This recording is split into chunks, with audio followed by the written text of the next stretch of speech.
இன்றைய காலகட்டத்திற்கு எண் கணிதம் யாரிடமே எவரிடமும் தவிர்க்க முடியாதது ஒன்றாகிவிட்டது. அந்த எண் கணிதத்தை பயன்படுத்தினால்தான் நம்மளது வாழ்க்கையை நடத்தி செல்ல முடியும். எந்த எண் இருந்தால் எந்த விதமான வாழ்க்கை வாழலாம். ஒவ்வொரு எண்ணுக்கும் ஒரு விதமான வாழ்க்கை உண்டு. 33ஆம் எண்ணில் பெயரை அமைத்து கொண்டால் எல்லாமே 19ஆம் எண்ணில் பெயர் இருந்தால் தனிக்காட்டு ராஜா. அவர்கள் எந்த தொழிலில் இருக்கிறாங்களோ, எந்த துறையில் இருக்கிறாங்களோ, எந்த துறையை வகுத்து கொண்டு இருக்கிறார்களோ, எந்த துறையை சார்ந்து கொண்டு இருக்கிறார்களோ, எந்த தொழிலில் செய்கிறார்களோ அந்த தொழிலில் அதில் அவர்கள் தனிக்காட்டு ராஜாவாக வாழ்ந்து கொண்டு இருப்பார்கள். ஒவ்வொரு மனிதனுக்கு பெயர் இருப்பது போன்று எண்களுக்கும் பெயர். உங்களுக்கு என்ன வகையான வாழ்க்கை வேண்டும்? ராஜபோக வாழ்க்கை வேண்டுமா? இந்தாங்கள் உங்களுக்கு 40. அரசியல் ரீதியாக, பொது வாழ்க்கையில் ரீதியாக, தொழிலில் முதன்மை பெற்று விளங்குகிறேன். இன்னும் அதில் எனக்கு சில முக்கியமான ஒரு முடிவு எடுத்துக்கொள்ள வேண்டிய கட்டாயத்தில் இருக்கக்கூடிய இடத்தில் நான் இருக்கிறேன். ராஜதந்திரியான வேலைகள் தேவைப்படுகிறது. ராஜதந்திரியான வாழ்க்கை வேணும். ராஜதந்திரியாக நடந்து கொள்ள வேண்டும். இந்தாங்க பிடிங்கள் 50.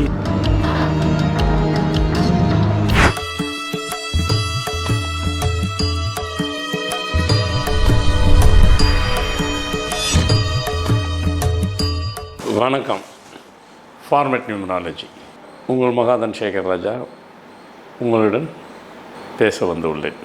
இந்த ஃபார்மேட் நியூமராலஜி நிகழ்ச்சியில் நிறைய செய்திகளை உங்களிடம் பரிமாறிக்கொள்வதில் எனக்கு மிகுந்த மகிழ்ச்சி தான். காரணம், இதை கரெக்டாக நாம் சேர்க்கும் விதத்தில் சேர்த்து கொண்டு இருக்கிறோம். கரெக்டாக போய் சென்று கொண்டு இருக்கிறது மக்களிடம். அனைவரும் பயன்பெறுகிறார்கள் என்பதை தொலைபேசி வாயிலாக என்னுடைய தொடர்பு கொண்டு அவங்களுடைய மகிழ்ச்சியை தெரிவிக்கும் பொழுது அது பலதரப்பட்ட மக்களிடம் போய் ரீச் ஆகுது. எல்லா கிளாஸுக்கும் போவோம். குறிப்பாக கிராமத்தில் நல்ல அழகாக குக்கிராமத்திலும் போய் நல்லா ரீச் ஆகியிருக்கு. ஏற்கனவே நான் குக்கிராமத்திலும் அறியப்பட்டவன் என்பதனால் இப்பொழுது இன்னும் என உலகம் பறந்து விரிந்த நாடு இல்லையாவா? அதுமாரி உலகம் முழுவதும் இது சென்று கொண்டிருப்பதால் நல்ல தகவல்களை, நல்ல விஷயங்களை சொல்லிக் கொடுப்பதில் அவர்கள் ஃபாலோ பண்ணுறார்கள். அதற்காக இன்னும் நிறைய கொடுத்து கொண்டே இருக்க வேண்டியது கட்டாயத்தில் தள்ளப்பட்டு உள்ளன. அதைத்தான் அப்படித்தான் எடுத்துக்கொள்ள வேண்டும். இன்றைய காலகட்டத்திற்கு எண் கணிதம் யாரிடமே எவரிடமும் தவிர்க்க முடியாதது ஒன்றாகிவிட்டது. அந்த எண் கணிதத்தை பயன்படுத்தினால்தான் நம்மளது வாழ்க்கையை நடத்தி செல்ல முடியும். சில விஷயங்களை கடத்தி செல்ல முடியும். அப்படிங்கிற கட்டாயத்திற்கு ஒவ்வொரு மனிதனும் வந்து விட்டார்கள் என்றே சொல்லலாம். இப்பொழுது ஒவ்வொரு எண்ணுக்கும் இப்போ மனிதனுக்கு பெயர் இருக்குல்லவா, அதே மாதிரி எண்களுக்கும் எந்த எண் இருந்தால் எந்த விதமான வாழ்க்கை வாழலாம். சும்மா பொதுவாக நான் இந்த நம்பரில் நீங்கள் பேர் வச்சுட்டா நல்லா இருப்பீங்கிறது நல்லா இருக்கிறதுக்கு தானே நம்ம எண்ணில் பேர் வைக்கிறோம்.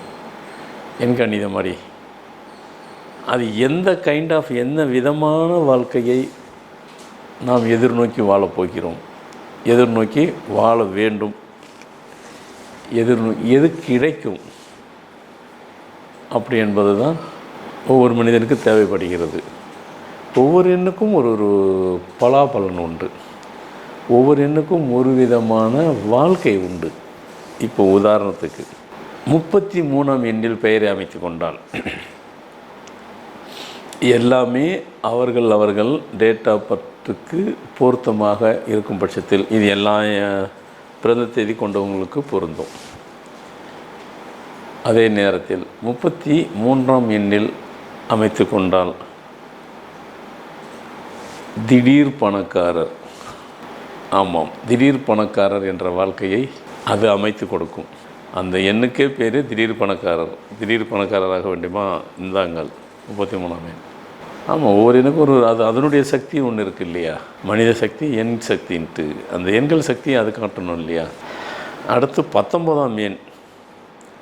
19ஆம் எண்ணில் பெயர் இருந்தால் தனிக்காட்டு ராஜா. அவர்கள் எந்த தொழிலில் இருக்கிறாங்களோ, எந்த துறையில் இருக்கிறாங்களோ, எந்த துறையை வகுத்து கொண்டு இருக்கிறார்களோ, எந்த துறையை சார்ந்து கொண்டு இருக்கிறார்களோ, எந்த தொழில் செய்கிறார்களோ அந்த தொழிலில் அதில் அவர்கள் தனிக்காட்டு ராஜாவாக வாழ்ந்து கொண்டிருப்பார்கள். அப்பொழுது தனிக்காட்டு ராஜா வாழ்க்கை வேண்டுமா, இந்தாங்கள் பிடிங்கள் 19ஆம் மீன். அப்படி அடுத்து 41ஆம் எண், அதுக்கு ஒரு பேர். ராஜபோக வாழ்க்கை வேண்டுமா, இந்தாங்கள் பிடிங்கள் 41ஆம் மீன். ஆமாம், ஒவ்வொரு வாழ்க்கை மனிதனுக்கு பெயர் இருப்பது போன்று எண்களுக்கும் பெயர். உங்களுக்கு என்ன வகையான வாழ்க்கை வேண்டும், ராஜபோக வாழ்க்கை வேண்டுமா, இந்தாங்கள் உங்களுக்கு 41. அடுத்து நான் அரசியல் ரீதியாக, பொது வாழ்க்கையில் ரீதியாக, தொழிலில் முதன்மை பெற்று விளங்குகிறேன். இன்னும் அதில் எனக்கு சில முக்கியமான ஒரு முடிவு எடுத்துக்கொள்ள வேண்டிய கட்டாயத்தில் இருக்கக்கூடிய இடத்தில் நான் இருக்கிறேன். அப்பொழுது கையாளக்கூடிய சில விஷயங்கள் நிறைய இருக்கின்றன. அதுக்கு ராஜதந்திரியான வேலைகள் தேவைப்படுகிறது. ஆமாம், இரு பிரிவு இருக்கிறார்கள். இரு பிரிவும் அவர்களும் பிரச்சனைனால் அவர்களை சமாதானப்படுத்த வேண்டும். அப்பொழுது என்ன செய்ய வேண்டும், ராஜதந்திரத்தை தான் கையாள வேண்டும். இரு பிரிவையும் சமாதானப்படுத்த முடியலனாக்கா வேறு விதமாக போய்விடும். அப்பொழுது இவர்களுடைய ராஜதந்திரத்தை பயன்படுத்த வேண்டியது அந்த இடத்தில். ஆமாம், ஸோ அப்போ ராஜதந்திரியான வேலை வேணும், ராஜதந்திரியான வாழ்க்கை வேணும், ராஜதந்திரியாக நடந்து கொள்ள வேண்டும். இந்தாங்க பிடிங்கள் 55ஆம் எண். ஆனால் அத்தனைக்கும் நீங்கள் புரிந்து கொள்ள வேண்டியது உங்கள் பிறந்த தேதிக்கு பொருத்தமாக இருக்கணும். இருந்தால்தான் இப்போ நான் சொன்ன நம்பரை உங்களுக்கு அது அமைந்து இருக்கிறதுன்னா நீங்கள் அதை பயன்படுத்தலாம். ஸோ கட்டாயமாக எண் கணிதத்தில் இவ்வளோ இருக்கிறதா, இன்னும் இருக்கிறது. ஏன்னா மனிதன் வாழ்க்கை இவ்வளோதானா அப்படி என்று சொல்லும்போது இல்லைன்னு தானே சொல்லிக்கிறோம் நாம். அது ஒரு முடிவு அற்றது தானே, அது ஒரு தொடர்ச்சி தானே. அதுமாரி எண் கணிதத்திலும் எதுவுமே முடிவு உள்ளதல்ல, முடிவு அற்றதல்ல, அது தொடரும், என்லெஸ். ஸோ அப்போ நிச்சயமாக இந்த தகவல் அனைவருக்கும் பயனுள்ளதாக இருக்கும் என்று நம்புகிறேன். மீண்டும் மற்றொரு நிகழ்ச்சியில் உங்களை சந்திக்க வருகிறேன். நன்றி, வணக்கம்.